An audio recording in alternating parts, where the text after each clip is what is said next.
নমস্কার বন্ধুরা, অনেক দিন পর তোমাদের সামনে এলাম। কারণ আমার শরীরটা বিশেষ ভালো ছিল না।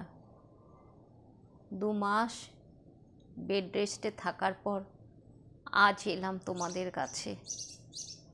কথাটা শেয়ার করি। আমার বুকে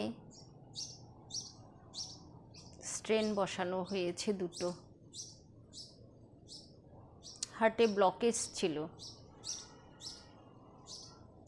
যাই হোক, ভগবানের আশীর্বাদে এখন ভালো আছি, সুস্থ আছি। তাই বললাম অনেক দিন তোমাদের সাথে দেখা হয় না, কথা হয় না, তাই তোমাদের কাছে কথাটা শেয়ার করলাম। মনটা ভালো ছিল না, শরীর ভালো ছিল না, তাই আসতেও পারিনি। ঠিক আছে, ভালো লাগলে ভিডিওটা একটি লাইক, কমেন্ট এবং সাবস্ক্রাইব করে দেবেন।